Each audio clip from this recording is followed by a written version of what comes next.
thing. It's what you cannot see.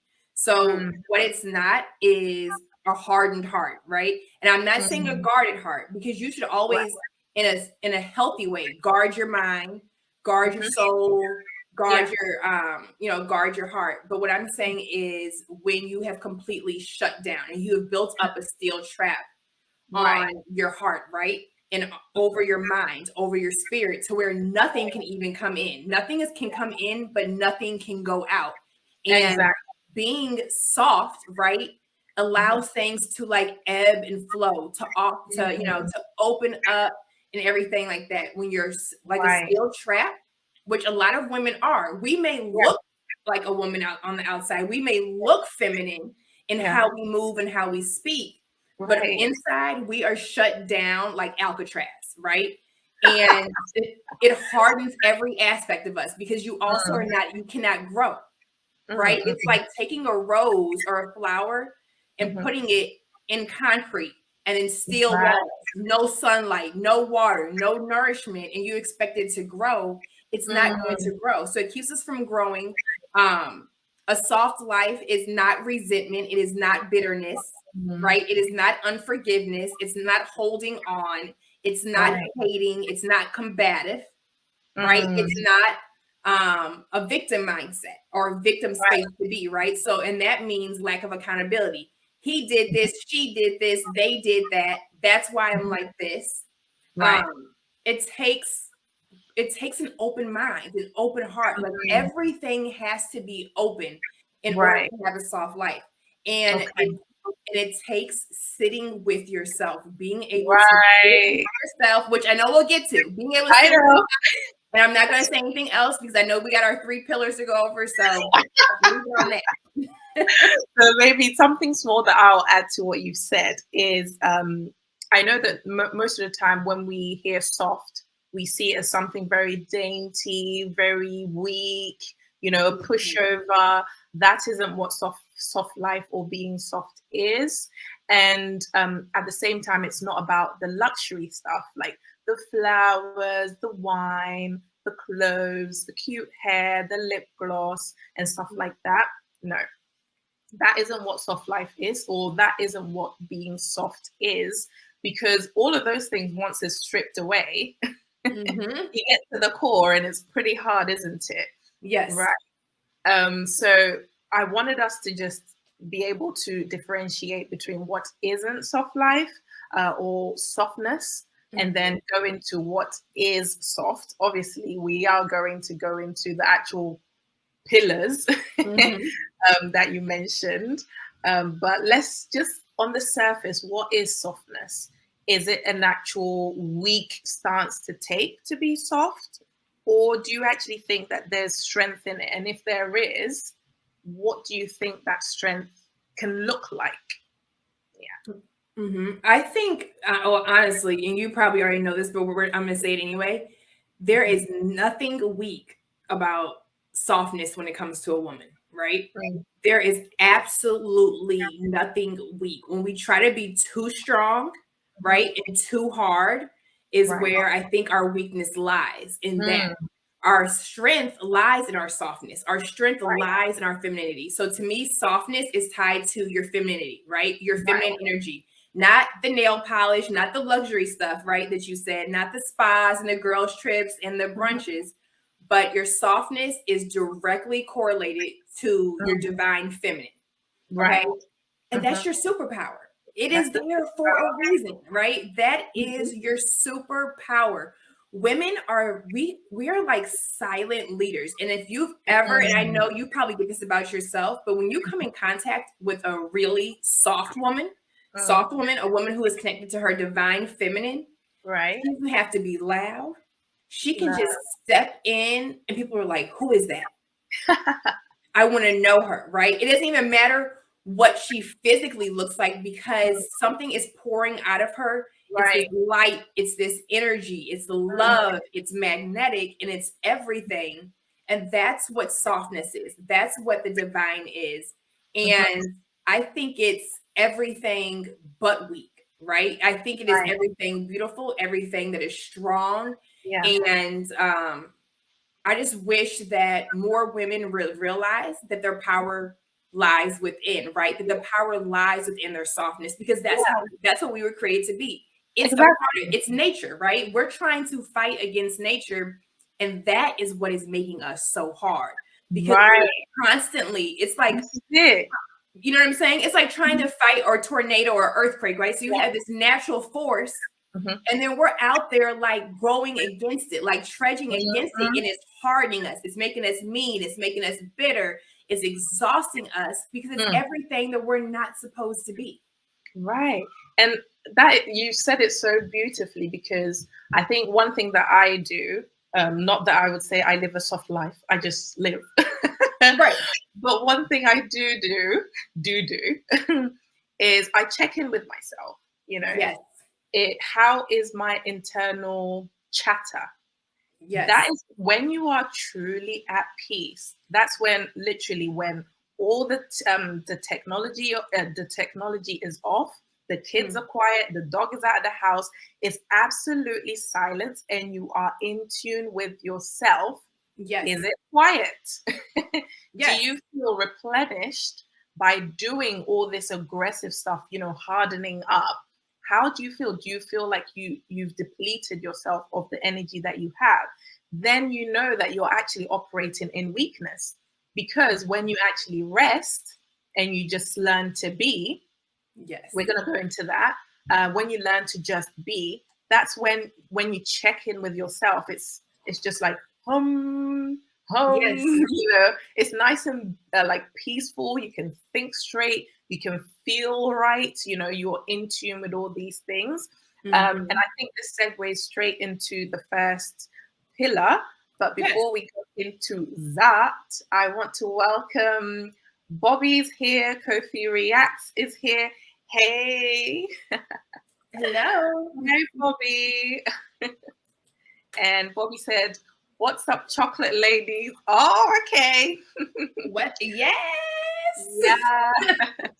Mental health is very important. Absolutely. And a lot of people are carrying a lot of wounds, and then they're slapping on affirmations and soft life and calling it.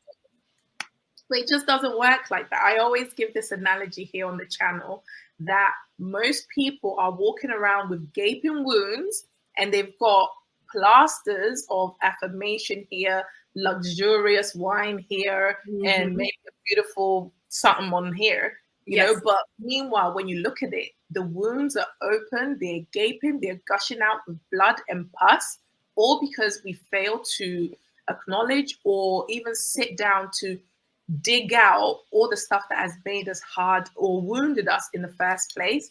All we've done is just slapped on some trends and hoping that it will work. But that's not what we do here. You know, soft life, healing, it's all very hard work, isn't it? It's very messy. Messy. It's very messy.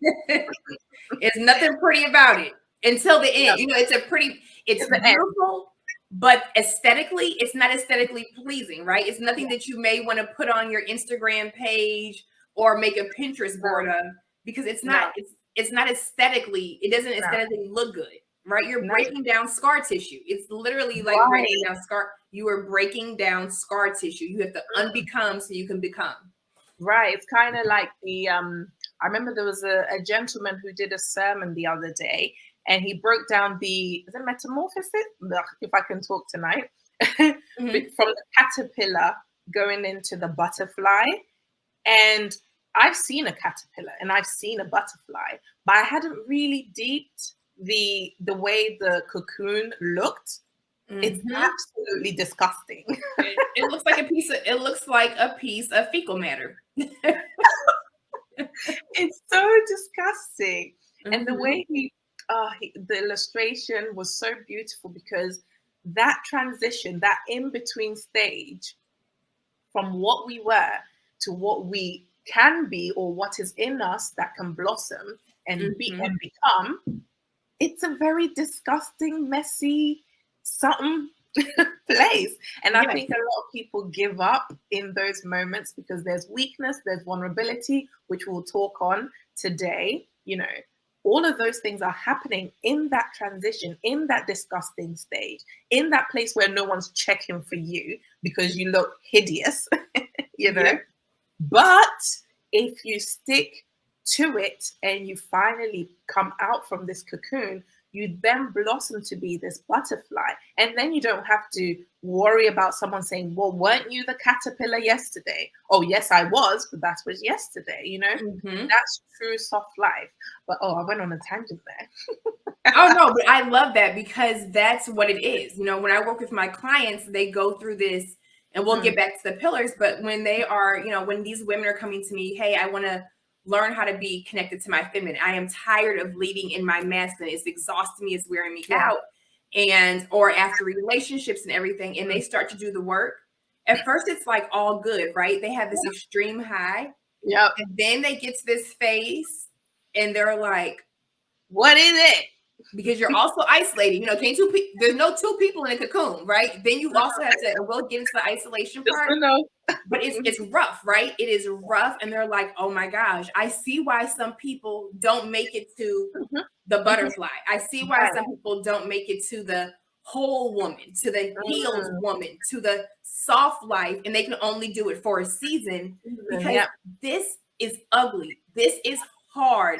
This is, you know, it's a different type of heaviness. Right. But there's a life on the other side of it if you can just stick with it, right? And it's something that it is hard to do on your own. Yes, so very. You can get with the coach or get with somebody who can help you, who's been through it and who has a proven track record. Let them, they can't do the work for you. It's still on you, right? You still have to do it, but they can guide you and help give you the steps. Because it's going to be so uncomfortable that you think you're doing something wrong and you're going to want to quit. And you need that voice to say, oh no, right there, what you're feeling right there, that's it. You're almost there. You know what I'm saying? You're a few steps away from becoming that beautiful butterfly. You're a few steps away from taking that soft summer trend and turning it into a soft lifestyle, right?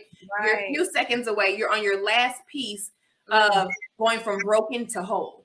Okay, now I'm done. You better preach. That reminds me so much. It reminds me so much of when I first came across the concept or the idea of what boundaries were. I was like, what? What is this? Like, I did not have boundaries. I was a people pleaser. Like, I felt uncomfortable approaching tough conversations. I would try. However, if the person wasn't as receptive, because I'm accommodating, I'm like, it's okay, you know, let's back off. Yeah.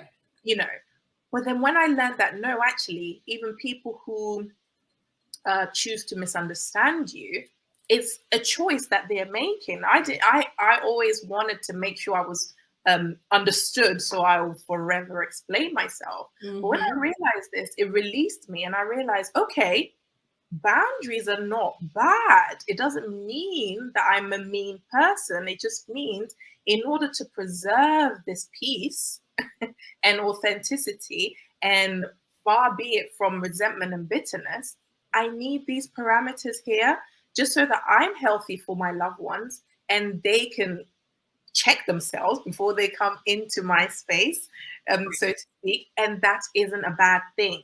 And I think when you were talking about what soft life isn't and what soft life is, and you were describing it, all I was thinking about is boundaries, boundaries, boundaries. A lot of us are scared or don't know where to start. And when I started setting boundaries, I always felt like the mean person. Like I always felt like I was a bad one. But now it's like, no. Yeah. And not in a way that is like, okay, I'm going to cut you loose. No. I try to make it as gentle as possible whilst honoring myself in those moments, and also honoring you because the person is important to me, of course.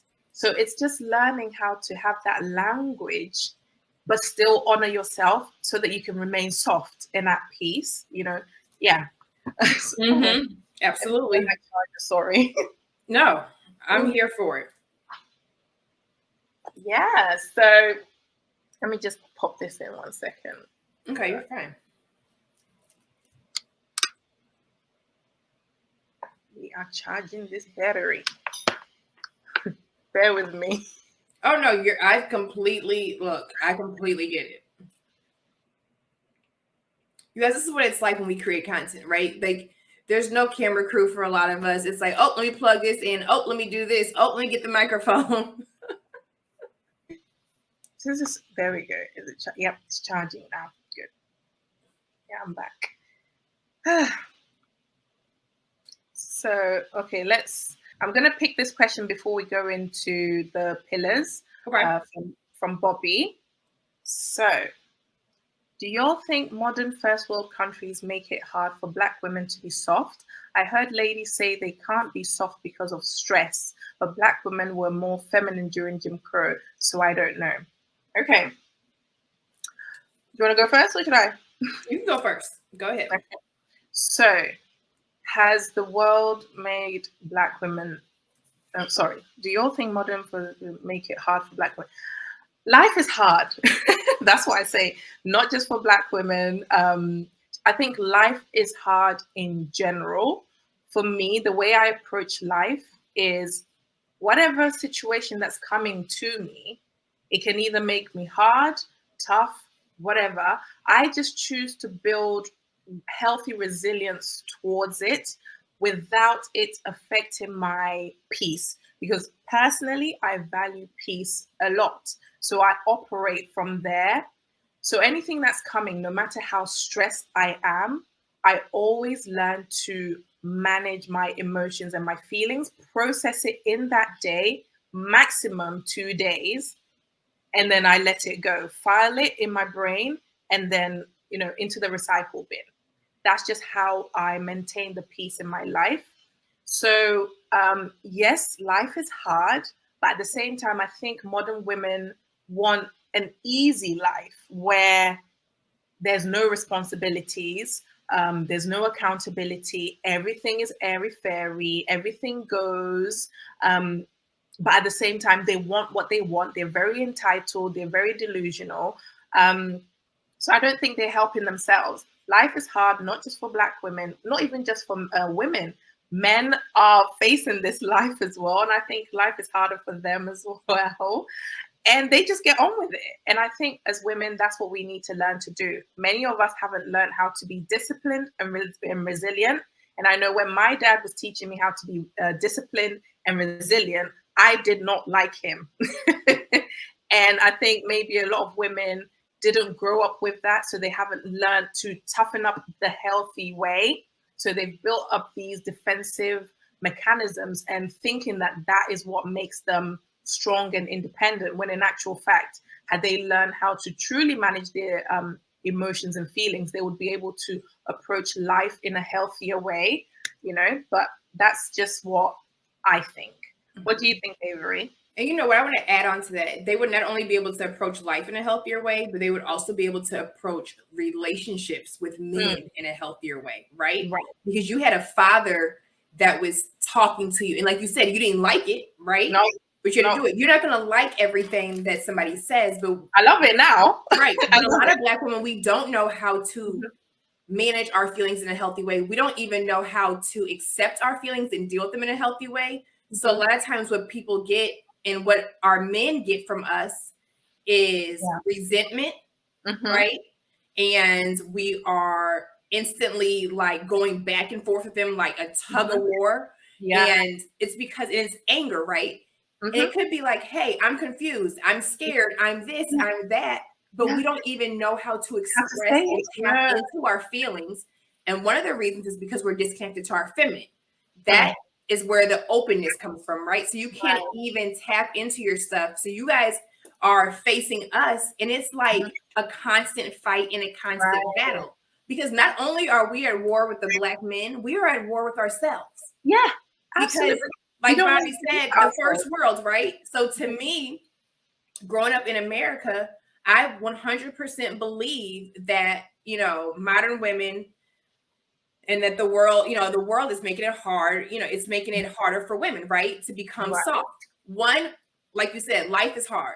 I made a video earlier. Life is already hard. But then when you are a woman who is not soft, who is not operating in her feminine, who is operating in her masculine, it's even harder, right? It's harder because you're waking up each day trying to be someone that you're not. right? The world is telling you you have, in order to be strong, right? You have to be independent. You can't need a man. You can't want a man. If you want to leave a legacy, if you want to break glass ceilings, if you want to secure the bag, if you want to do this, this, and this, you have to go, go, go. Don't stop. You know what I'm saying? Don't feel, don't fall, don't break, don't bend. And we are going through the hard parts of life already, right? Life is just hard, like you said. And then we are trying to muster through like a soldier, like a man. And we weren't created to move like that. We weren't created to go through life like a man. So that's when I said we are going against nature. That's what is making it so hard for us, right? And then during the Jim Crow, and so that's where the stress comes from, Bobby. Life, everybody in life is stressed, men, women, kids. But when you're also adding extra stress and you are making it harder for yourself, of course you're more stressed out. A lot of Black women are more stressed than ever because they are making it harder on themselves. You know you want a man. You know you need some help. You know you want to say no. You know what I'm saying? You know you want to set those healthy boundaries.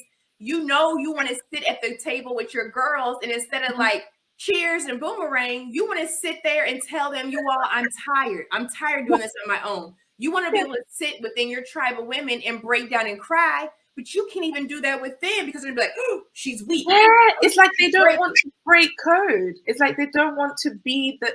They say they're these strong women, but at the same time, it's like, check in with yourself and do otherwise if it's not working for you. It's like they always want to be in a group. I don't know, maybe that's why I just couldn't follow the group, because I was like, but that's not me. I don't that doesn't, you know what? Right. And a lot of women are scared to go against the sisterhood. They're scared to speak out against the sisterhood because the women that are raising you are telling you, be strong, be independent, act like a man, talk like a man, think like a man. Don't let a man bring you down. Go against them. You know what I'm saying? And then now you have feminists who weren't for women that look like us, right? You have these empowerment movements that are personal political agendas. And now they're telling us, okay, if you want to be a woman that breaks glass ceilings, you have to be bold, you have to be unapologetic, you have to disconnect from your feminine, everything that makes you strong, right? Everything that will give you the strength that you need to get through the hard parts of life. But they're also telling you to go against it. Then the songs are telling you that you can go around, make money, secure the bag, sleep with all different types of men, move like a man, right? Live this bachelor lifestyle. You can't. There is a double standard. Women can't move like men can move. No, the consequences are different. It takes a toll on you. Not only do you add extra miles right here, but you add extra miles right here. You add extra miles right here, and that's what hardens us up, wears us down, and makes us so stressed out. So yes, it's life, it's the world that we live in, it's society, it's music, it's culture, it's the hard hurt women that are bringing us up. Right. And then at the end of the day, when you sit down, who else can you point the finger at but yourself? It's you. And the thing is, I think nowadays we don't have any excuse, okay? Because there's YouTube. We're having these conversations, and I think that's why I love that we have each other and we have a lot of people in this space. We can continue to have these conversations. So if one chooses to be ignorant, then that is their own fault, you know? I always used to say, like, growing up, had I had information like this, I'm sure YouTube was there, but not to this extent where these conversations are being had. I'm just hoping that someone out there who is just ignorant at this moment in time can say, oh, that sounds like me. And these women sound like the people who went against the sister code or the norm. And it seems to be working for them. And they want the same things that I want. So let me follow suit. I mean, that's my aim here. And I'm hoping that women will learn from time to time. Yes. And it's okay to go against the people who are just so hardened and projecting their own. Yeah, that's the other thing I wanted to say. Some people have inherited, is it inherited? Or inhaled or ingested, that's it. They've ingested people's hurts, people's stresses. You know, they've taken it upon themselves to, I don't know, maybe it just resonated with them just because of a bad experience with one man. All of a sudden, it's become their storyline. You know, Mm-hmm. I think that's one thing as women we need to be careful. When someone is sharing their story, as much as you want to empathize with them, don't then take their hurt and then let that be your story. You know, Trauma bonding. exactly. Trauma bonding, or guess what? Or just because every bad relationship isn't traumatic, right? Misery loves company. Point blank. Misery loves company. Yeah, this is it. Oh, someone's put Kofi. Life is hardest in Africa, and yet most of them are feminine. The struggle is a scapegoat black women blame. Yeah. Yeah. And that goes back to when Bobby said during Jim Crow, and I saw Kofi said something, is that women wanted the job. They traded the job, you know, the husband for the job. And that's so during Jim Crow, you have to think women weren't hustlers. You weren't seeing all these boss babe brunch, I don't need a man, independent women, you know, secure the bag. You weren't seeing that. But the feminist movement needed black women. They needed the numbers. They needed our voices. They needed our boldness. And they used us to push an agenda that was never meant for us. It was never designed for us because they wanted to go to the workplace. They wanted equal pay. They wanted all of this. We jumped on that bandwagon like, me too. Right. Thank you for explaining. But with our culture, where black people come from, naturally, we're not like that. The women, you know, we're not like that. And I'm not saying that. What people have to understand, what women need to understand, is that when you are soft, it doesn't mean that you are giving up your voice. It doesn't mean that you cannot be intelligent. It doesn't mean any of that. What it means is you are being who you were created to be. Use that softness to project your voice. Use that softness for your family, for your success and all of that. You don't have to be loud. You don't have to be egotistical. You don't have to be hard.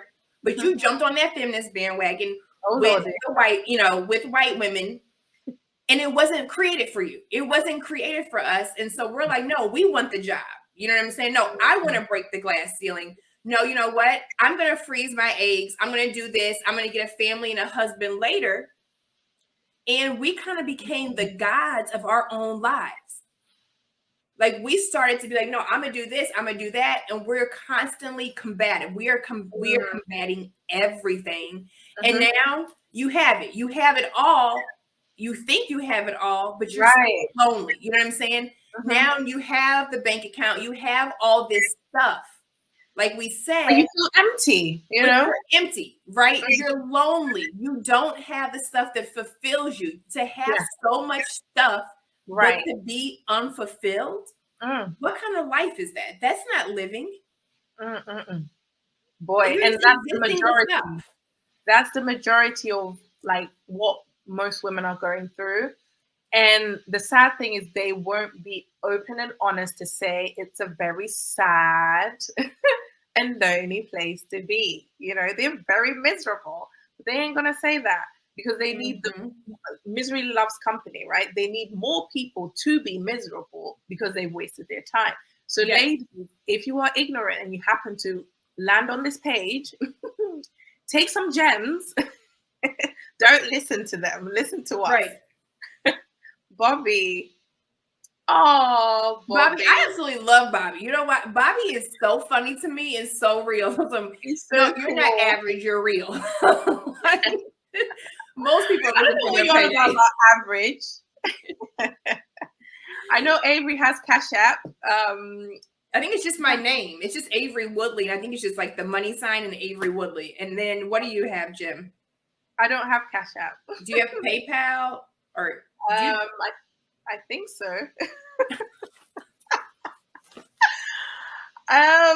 Thanks, Bobby, for the offer. Thank you, Bobby. When you get paid tomorrow, you can just do a super thanks. I think that's what it's called. I'm still new to all of these things. So yes.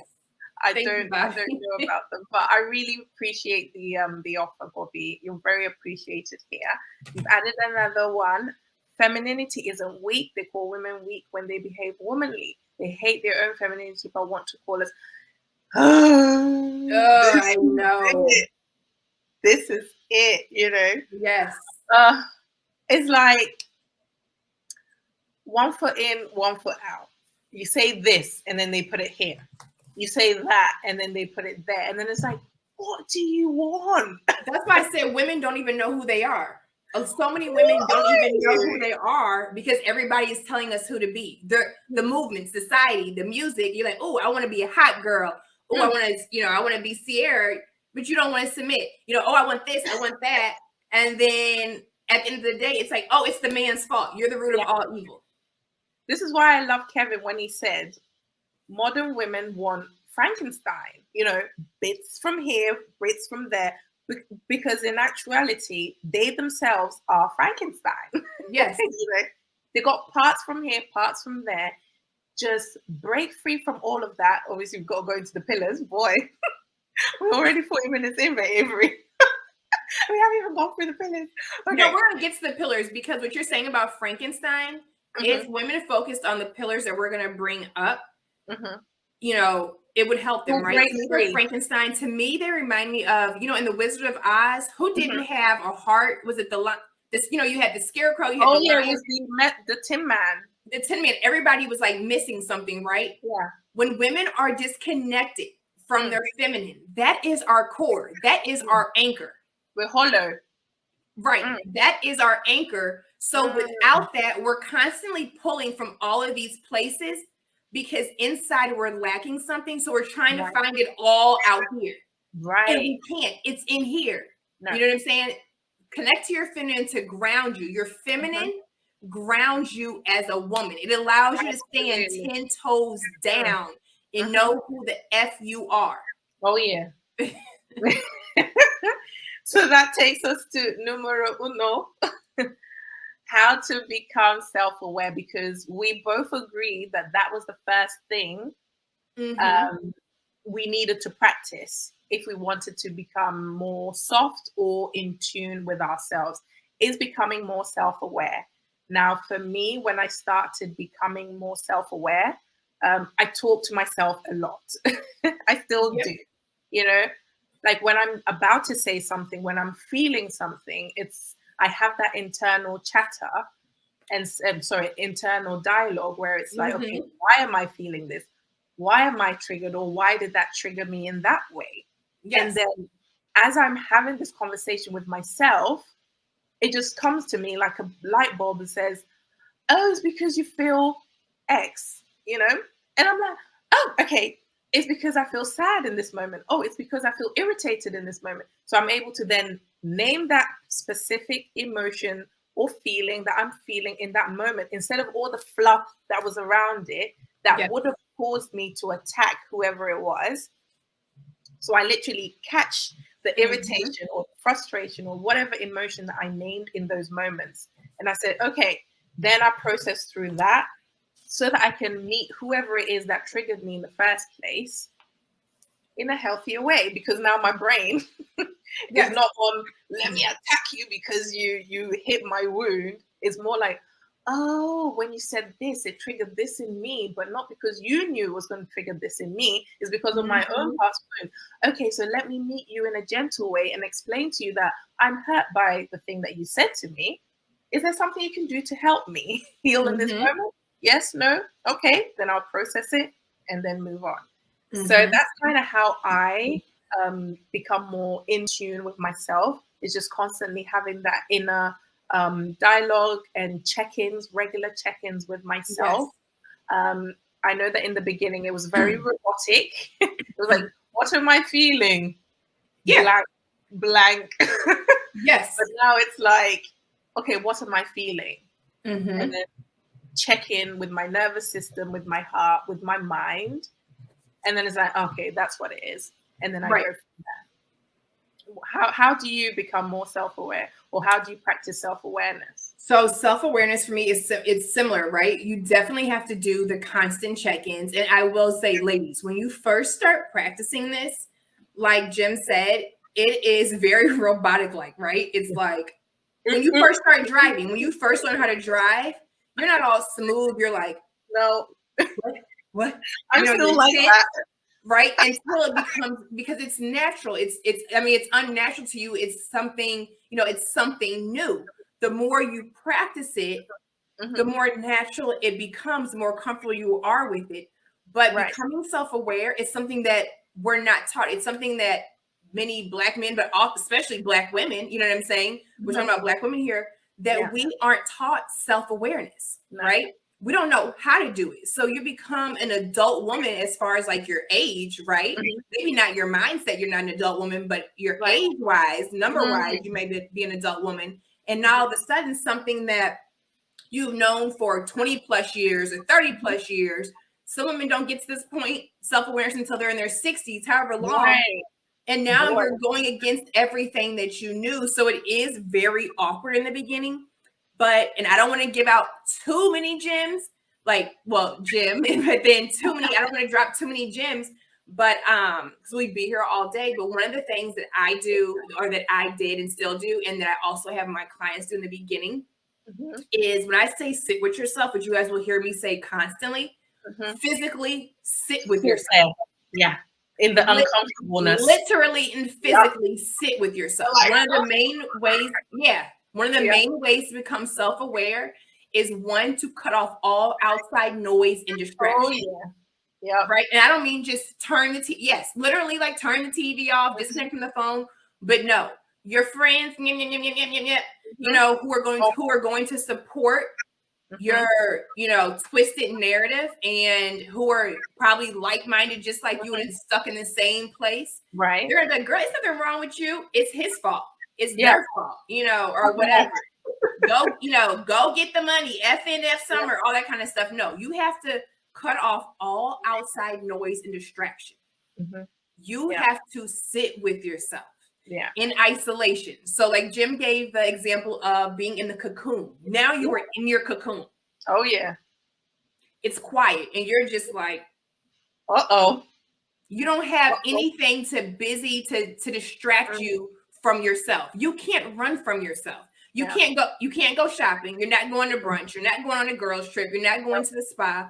You have to literally schedule time in the beginning and sit with yourself. I don't care if you sit with yourself and a million thoughts fly through your head. The first few times you're just sitting with yourself. And then something else that I do, that I have clients do, is mirror work. Sit with yourself and now look in the mirror.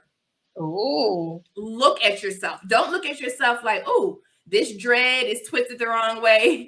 This eyebrow is up higher. But look at yourself. Look at all of you. Look in you, right? And just be aware and be present with yourself, because you can't do any of the other stuff that we're going to talk about until you can learn to look be uncomfortable. It's uncomfortable. Oh, yeah. Sitting alone is uncomfortable, right? Cutting off all the noise and all the distractions is uncomfortable. You are alone with yourself. You are alone with your thoughts. You're alone with your mistakes, your F-ups. You're alone with everything that you have done right, that you are doing right. And now you have to face yourself. That's the first step to me in becoming aware. And just feel it. Whatever you're feeling, I have people record it. You can audio record it. You can video record yourself. This doesn't have to be shared with anybody. It's not to make it into a reel or content. This is just for you to start to become aware. And another thing, do it outside too. So I'm really big into some of the grounding, right? And I'm not saying you have to go deep and you got to go out into nature, but sit with yourself outside. Be barefoot, right? Put your feet in the grass, but just become aware of everything around you and feel it and how you're feeling, right? What does the wind feel like across your face? I've gone outside before and sat in the rain. What does the water feel like? And you'd be surprised, especially being women. We really do need to be outside in nature, right? I don't care if you're walking across the concrete and you feel the sidewalk underneath your feet. It does something to us. We have to feel it in our core, right? So those are the first things. The mirror work, literally sitting with yourself in the mirror, isolation, cutting off all outside noise and distractions, and just sitting with yourself physically and literally. And that's how you check in. Sorry. Yeah, no, go ahead.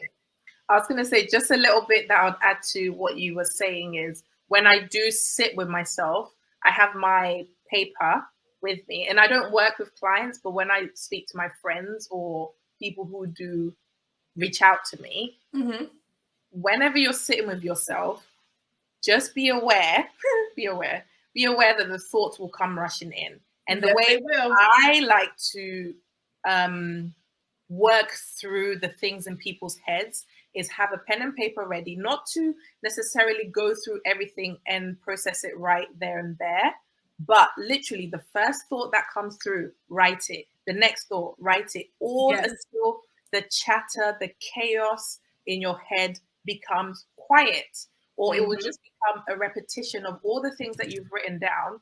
It's just going to keep repeating. Because I know, like, after my divorce, my brain was like a train track. It was literally all the negative things that, you know, he would say, the verbal abuse, you know, my own internal, like, negative self-talk. Oh, you're this, you're that. It would just be going over and over until one time my mom was like, just relax, babe, just sleep. I remember the first day she said, sleep, I'll look after my grandson, which is like her grandson, my child, our child. Right. I was like, I can shut off. I can rest. Wow. And I remember I slept for like 5-6 hours straight during the day. And it was the first day that my brain had stopped you know, regurgitating all this information. And just like what you were saying, so when you start to do this process, please practice a lot of self-compassion, please, and self-forgiveness, because had I not practiced those two things whilst I was going through the healing process, I wouldn't have been where I am today. Because give yourself some grace. Oh my God, so much grace, because I was like, oh, wish I listened to that. Oh, wish I didn't do that. Oh, wish I didn't let him take advantage of this or this, that, and the other. And then you think to yourself, or you start to realize all those moments people took advantage of you. And then that's when the thoughts start to swallow you. That's when I want you to start extending grace to yourself, because you only know what you know now because you're here. You didn't know that back then, right? Right. So it's just like, practice those two things, the self-compassion and self-forgiveness, as well as extending grace to yourself, and then put on your gloves. Yes. And punch out anything that's like, no, you're still full of shit.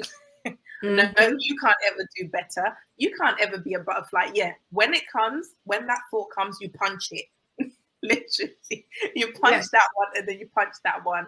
And after a while, it's going to become, I would say, like, your nervous system or your insides will start building tenacity and resilience so that it does it naturally. So in the beginning, it's going to be mechanical.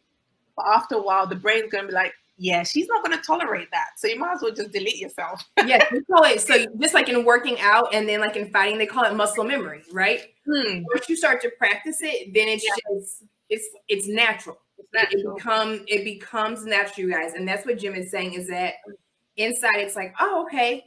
And but you'll also start to crave it. It's like once you start working out and the endorphins, and you see how to boost your mental health and everything like that, you crave that feeling. Like, you know, working out is hard and it's going to take a lot of endurance and everything like that. But you know that it is adding to your life. It's adding to your mental health, your spiritual health, and your emotional health. And the same thing with this, ladies, when you sit with yourself, self-awareness, right? And the healing process and the accountability, it is very uncomfortable in the beginning, because it's something that we're not taught, right? It's unnatural. And it's something that if you told people you were doing it, they're like, oh, you don't need to do that. You're crazy, girl. Because women are right? If you have a womb, you are above correction. Nobody can tell you anything. You're a woman, like, you're walking on water. No, it's not true. So it is uncomfortable. But once you start to do it, you will crave it, because you will see how it is starting to change not only you, but your life, how you start to see everything differently, right? Well, you're not running from yourself. Grace.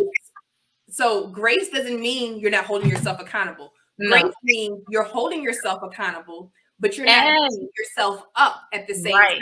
Because if you beat yourself up, you're going to stay rooted in the old ways. You want to dig up those roots, right? Hold yourself accountable, pull up those roots. Now change. Do it, see what you used to do, change your reaction, change yourself, evolve, and give yourself some grace, Right. and we're going to keep going. Mhm, Right. mhm. Because or else, if you don't extend grace to yourself, that's when we get crippled with the Yes. guilt and the shame. And I think, as much as I'm in this space where I want to help ladies, hold them accountable, and all of that. I know that in the beginning, there's a lot of shame, there's a lot of guilt associated with all the mistakes that we've done in the past, things that we wish we hadn't done, and vice versa. So, like, I try to be very delicate when I realize that actually this person is someone who really wants to do the work.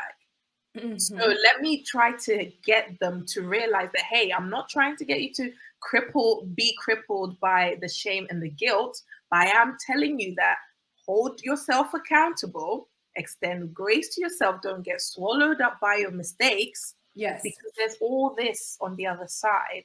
And I think it's Mhm. a beautiful place once you're able to push through and get onto the other side. I think Kofi Reacts has got something here. Yes. And you've got a super chat. Oh, Baseballs, thank you. Black women were never under black men for 500 years in the Western society. It doesn't exist. When I meet a soft, lovely black lady, I actually tell my friends about it. That's how. Oh, Oh my gosh, we love you back. I love you too. Thank you so much for the super chat. And this one, I remember doing that when I was clinically depressed 4 years ago. I even hated seeing myself in the picture. And now I have it. I know. Shout out to Kofi Gang. Please go Yes. check him out. He does amazing reactions. And Oh, he I sings definitely will well. subscribe. Yes, please do. I'll write down your name, Kofi. I'm going Yeah. to add the mirroring. Well, I think I mirror anyway, but I'll practice this one as well. Every Yeah. day I look at myself. I'm a Mhm. narcissist. Yeah. No, so I look at myself every day and I have that chatter, but it's more of like I think it's like a check-in. I didn't know it was called mirroring, but I think Yeah. now And so mirroring just takes a little bit longer. Like you should always Mhm, look at yourself and check in. But mhm, this may be like, Jim, once the kids are asleep or mhm, if they're gone with your mom or whatever, and you right, schedule time, you're like, you know what? Like I've had clients, I'm like, you know what? Sometimes it feels good to take a shower, mhm. put your oils on, Oh light yeah, a candle, pour cool. yourself a drink. So you Mhm. set the scene for And what you're about to do. And then you mm, sit there and you're like, you hello. may laugh, you'll have the thoughts, you may cry, you can record it, you can have your journal so you can write stuff down, Mhm, write the thoughts down. But it's just dedicated time, mhm. really over 30 minutes of sitting and looking at yourself. I love that. I'm gonna try that as well. Yeah. I Yeah. mean, it's good and it's actually bizarre how it'll make you feel. Or if you do it outside, Yeah. right? And you just have the sun hitting your face, or if it's in the evening and you're Yeah. listening to the sounds around you and Mhm. have something to where part of your body is touching the ground, or you can Wow. feel like where you're sitting and just feel and just Feel. be. Mm. Yeah. I love that. And then we go to our most problematic one. I know we slightly touched upon it when it comes Right. to accountability. And I think it's probably one of those words like, he's a narcissist. It's Hmm. that one that's been thrown everywhere. And I Right. think people say, I am taking accountability, but in actual fact, they aren't in practice taking accountability. So I think sometimes when we are taking accountability, look at whatever happened objectively and then say, okay, X, Y, and Z is how I participated in this mess, or Hmm. I contributed to this situation. You're looking at it objectively, okay, at first. And then after you've been able to identify what X, Y, and Z is, then you're going to be more curious as to why you did X, Y, and Z. And then obviously that's where the healing can come from. But I don't think accountability is saying, oh, it's all my fault. Oh, Oh no. I can't do anything right. And I That's think a victim. That's a victim. that's the victim. Yeah. And I think a lot of people are getting confused and they don't want to take accountability because it's like, but it wasn't my fault. I know sometimes, like before I was coming into this space and I came across Kevin and the manosphere, it was like, but X, Y, and Z wasn't my fault though. Hmm. I think what we need to understand and separate is we contributed somehow to the situation. It does Absolutely. not mean that you deserved the treatment Absolutely. that came. However, because you failed to address your own wounds and got yourself into this situation, you have willingly participated to this mess. Therefore, you need to hold your hands up and say, hey, this is what I did. And this is what I won't be doing again so that I can have a different outcome for myself. That is what accountability is. We're not saying that come hold your hands up and say, so you're telling me because he punched me, it's my fault. No. We're not saying that. But we are saying that there is something in you that craves or yearns for love, but it's seeking it in the wrong way. Mm-hmm. And you have built up an appetite for erratic love. So that is you contributing to that situation. It doesn't mean you deserve the abuse, but it does mean something needs to be addressed in you so that your outcomes can change. Yeah. Mm-hmm. That's what I would say when it comes to accountability. Yes. And I'm going to piggyback on that. And you gave some great examples. It means, what role did you play? What role did I play? Right. So when I have had to hold myself accountable, which is an everyday thing, right? But let's look at some of the big life-changing, moments that happened. So for example, it could be divorce, it could be a relationship, it could be something with a job, anything. It's like, what role did I play? Right. Yeah. Right. You stop doing this. They did it. They point. They've got all these three coming back you to start you going this way. What role did I play? Okay, X, Y, and Z. This is where we're at. But they didn't put me here all on their own. How did we get here? Like that old Deborah Cox. Was that Deborah Cox? Or how did we get here or whatever? How did we get here? Right? What role did I play in it? Look at it. And usually there's a pattern. Yeah. Usually there's a history. So another thing that I have people do when it comes to holding themselves accountable, so a lot of times it does have something to do with relationships and things like that. I have them write out a timeline, right? And I don't mean it's like the actual time, right? But write down some of these events, right? And some of these things that happened.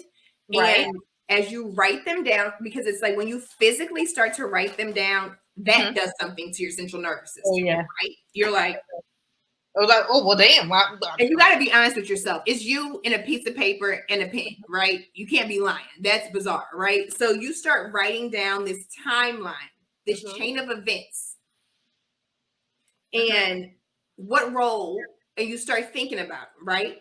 What is the pattern? What role have I played in all of these? Yep.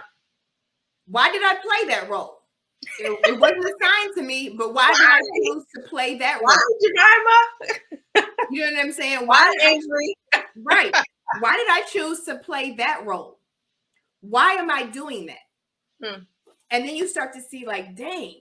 And what it is like you said, you're being objective. You are setting yourself apart from the feelings, okay? Because like, yes, you need to feel your feelings, but there's a time where you have to set yourself apart from your personal feelings and be able to look at the whole situation, look back over the chain of events, right? It's like when, what is that movie? Christmas Past, whatever it is, right? When you have Scrooge, right? And you're going back and you're kind of floating over and they're seeing how things played out. That's what you need to do. So you can see yourself and be like, damn, I did that. It was me. You know what I'm saying? And I'm not for physical abuse. I'm not for emotional abuse or mental abuse. But if you keep poking at somebody, if you keep poking at the bear, right? If your man is coming in the house and you're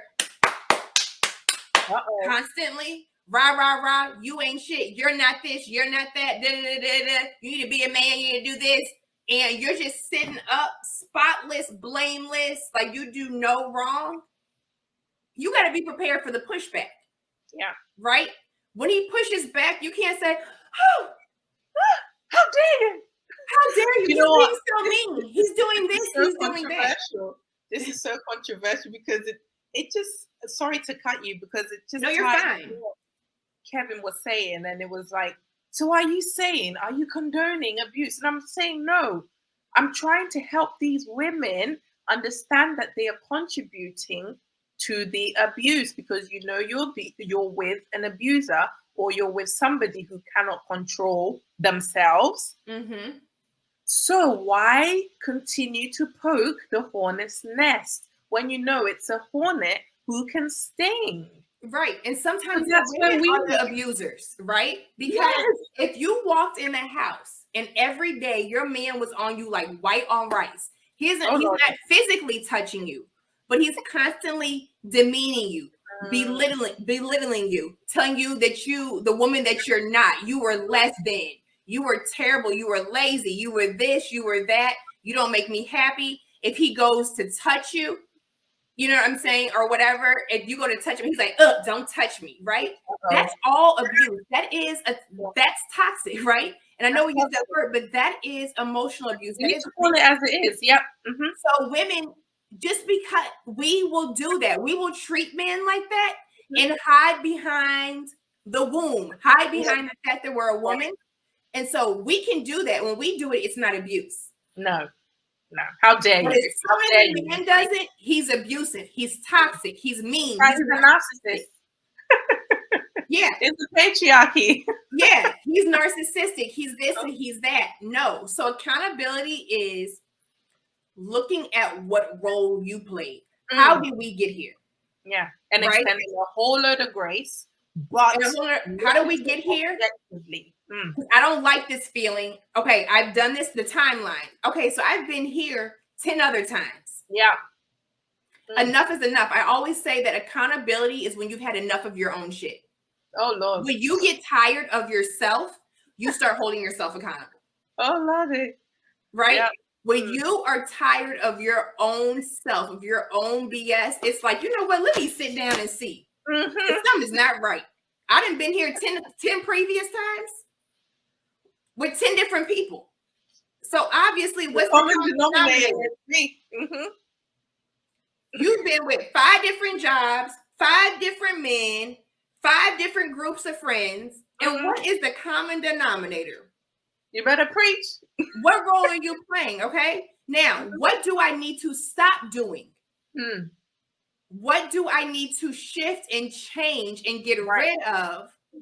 And what help? What help do I need to get professionally as well, isn't it?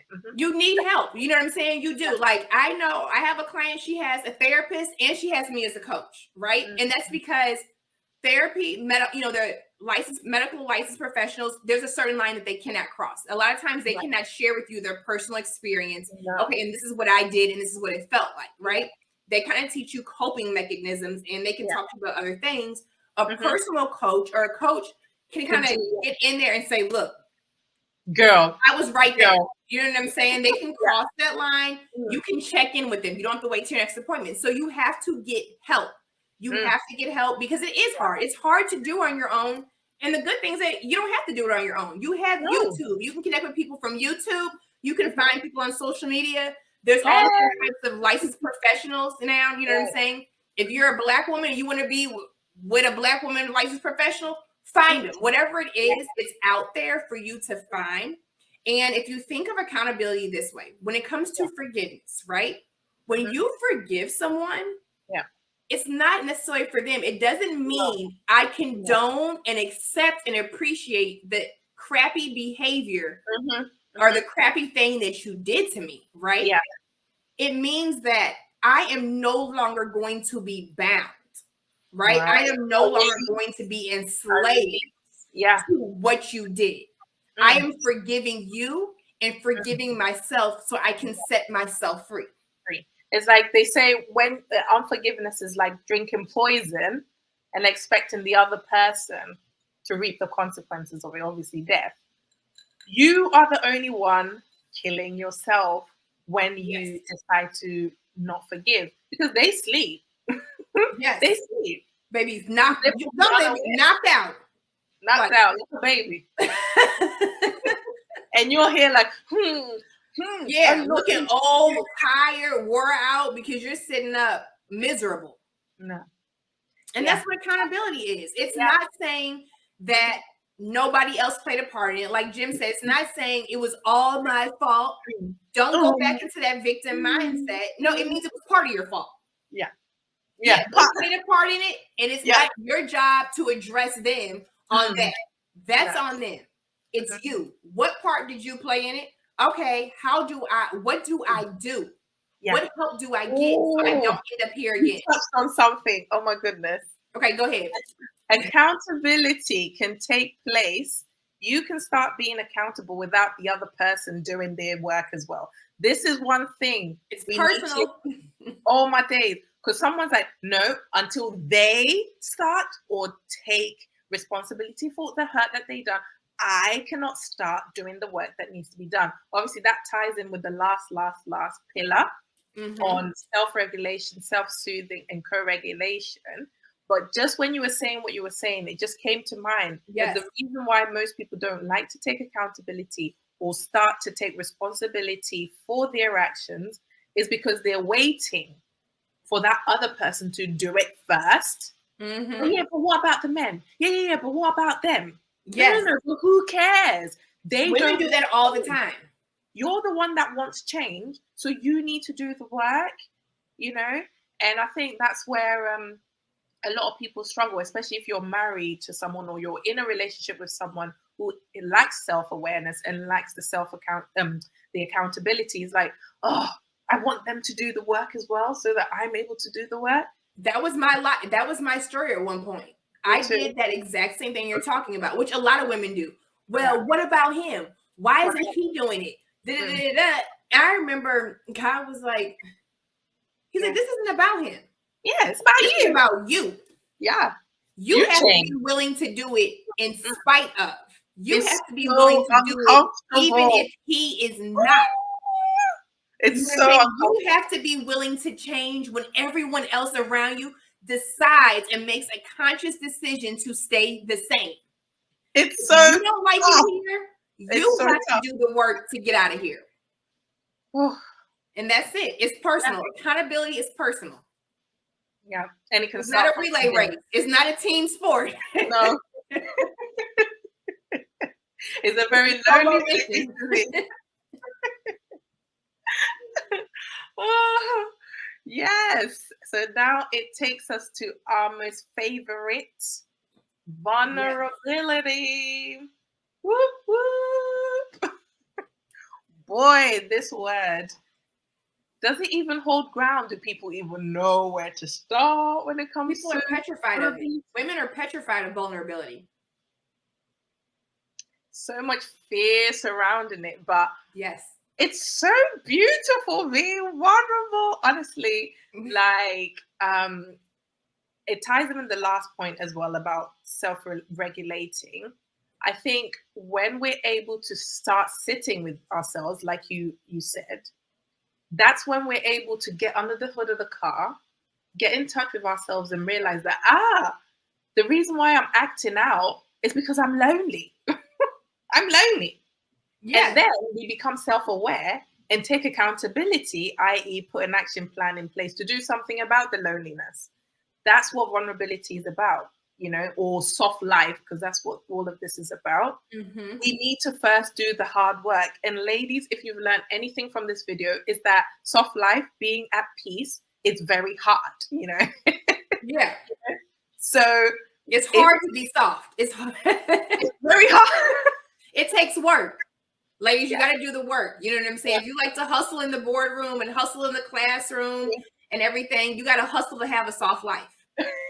You got to work to have a soft life. Yeah, absolutely. You need to sit with your uncomfortableness and say, the reason in this moment in time, I'm feeling lonely, depressed, low. I feel disgusting. I feel dirty. I feel undervalued. You know, all of these things, name all of them. Yeah. And then when someone triggers you, instead of barking back at them, say, oh, I'm feeling lonely in these moments. Can you give me space whilst I process my emotion? Rather than, oh, did you not see that I'm angry in this moment? Mm-hmm. When all you wanted is, babe, can I just get a hug right now? Exactly. But they're scared to say that. Let me tell you, Jim, when I was married, I didn't know how to even Okay. voice that kind of stuff, right? Because to me, that's what weak women did. Because weak See. women were needy, right? We think that the things that make us feminine and Right. that lead to a soft life, we are told is what makes us weak women, right? Nobody wants to be a weak woman, No. right? I'm But it's confused. not being weak. It's not being weak. That's what makes you a Right. strong woman. That's what makes you a beautiful woman. That's what makes you a woman. When you operate out of that space, Yeah. for the sake of this video, you are a female. You're a female. You're not a woman. I didn't know how to be in a relationship with a man and tell him that I needed him. Or that, and when I say needed him, it doesn't mean that I necessarily need you for money, but babe, I just need you. You know what I'm saying? I miss you. I want you to hold me. I need to feel your arms around me. I like just the thought of that years ago was like, I never said it. Never. And this is Never. so I felt it. interesting. And then when I didn't get it, it made me angry. It made me resentful. It made me withhold sex, right? Because I didn't know how to open my mouth and say what I needed because I was told that I didn't need that. I was told that I didn't need that to be a strong woman. But it's like, how did I get to this space? God, how did I get to this space where something that I was told that I didn't need, I actually need? Even the church will say, It's so beautiful. you know what I'm saying? Even the church will be like, God is all you need. So I'm having these conversations. Right. You know what I'm saying? I'm a believer in general. I respect whatever people believe in, higher power, anything that keeps you grounded. But God was like, yeah, they're telling you that I'm all you need. He said, and to an extent, I am. He said, I've made you a woman. I created you to be a woman. You're a ring.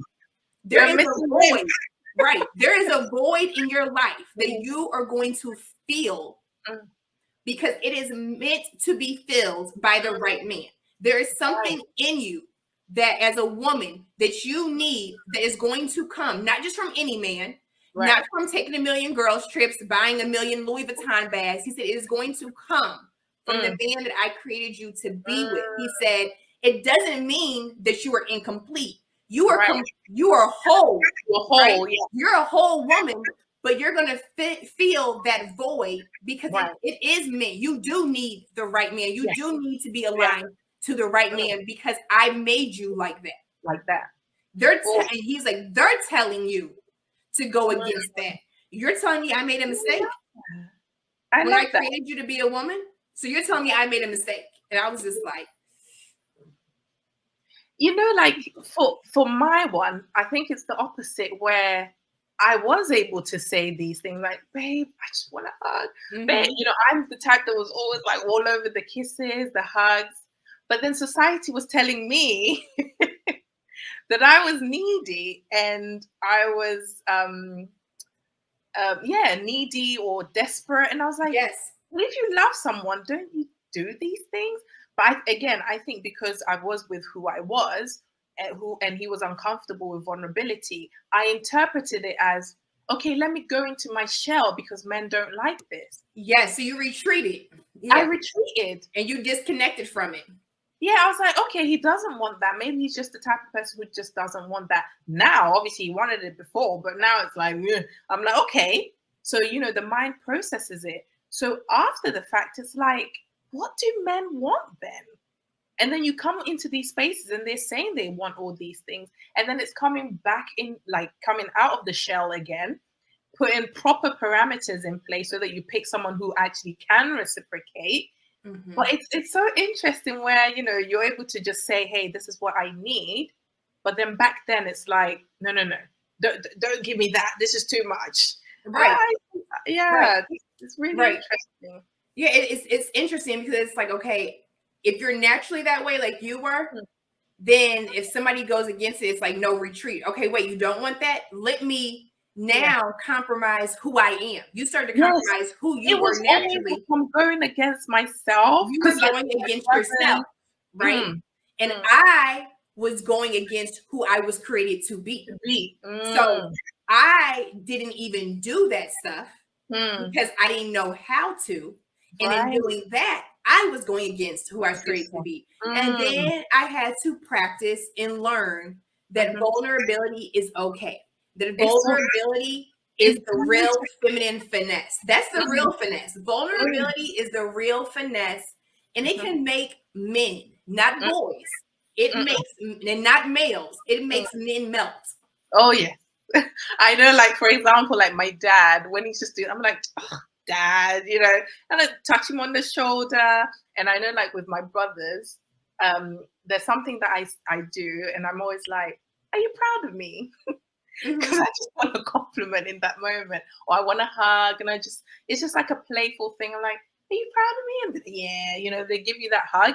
I think growing up with that and seeing that men do like that, when it was different, it was very confusing for me. And then when you Mhm. come into the world, it's like, yeah, don't do that. You're a weak woman if you do that. So I always felt like, yeah, he took you for granted because you were a weak woman. But then I Right, didn't want to be hard. right. I did not want to be now rude to men. I did not want to now start being, I didn't know, I didn't even have it in me. Mhm.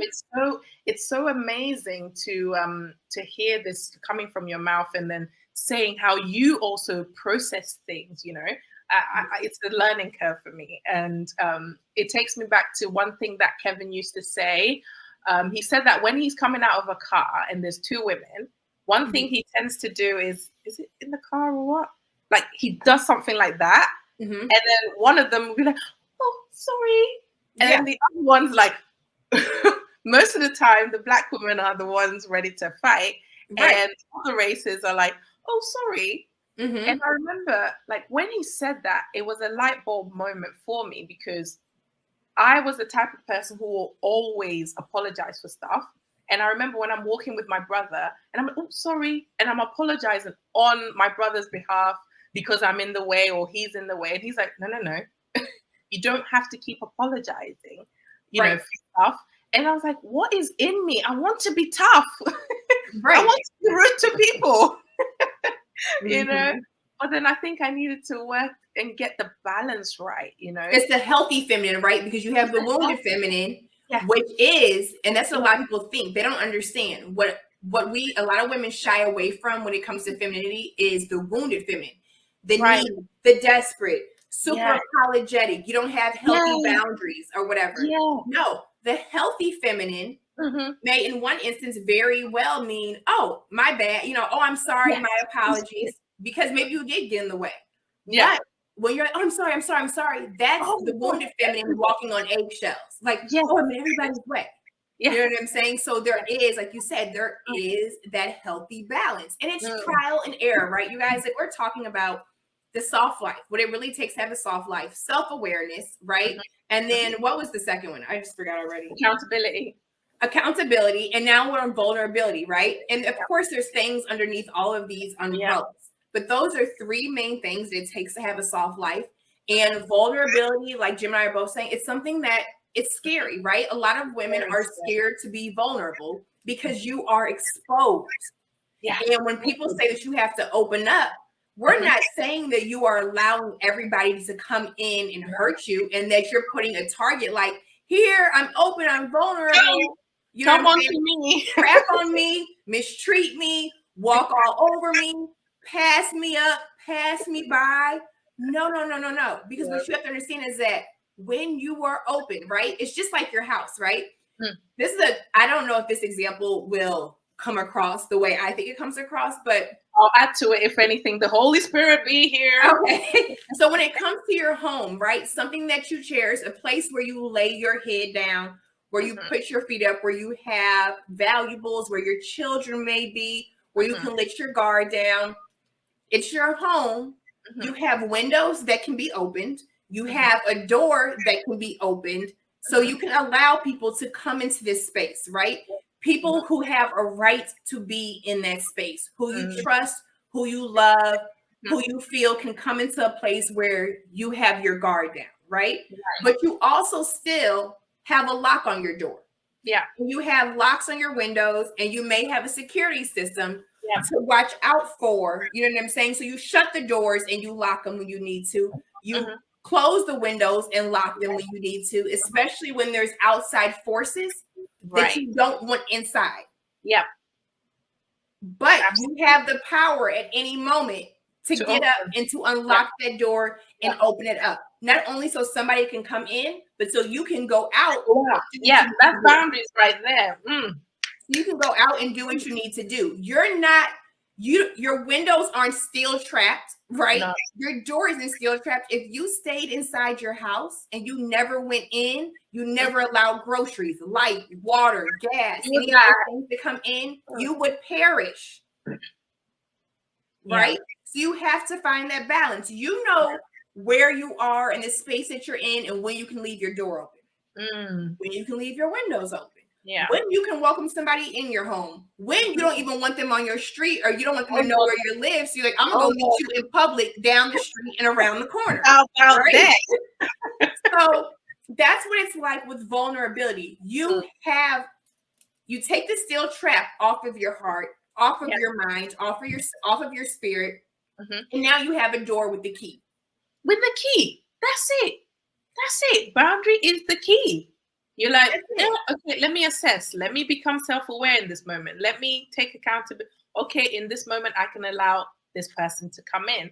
Or maybe, because I'm still practicing, let me go out to meet them. Yes. Let them come straight into my space just yet. Yes. You know, let's just dabble in this space first before they come in. Yes. Like Jim said, it allows you to go out and move about freely. And then you can come back. Yeah. Right? That's what it is. We're not telling you to invite everybody to this tree. That's not what it is. It is your lifeline. It's your water. Vulnerability is your water. It's your sunlight. You know, it's the vitamin D. It's the serotonin. It's everything that you need to grow, to feel, to love, to flourish, to continue to become the woman that you were created to be, to have a soft life. Yeah. Ah, beautiful.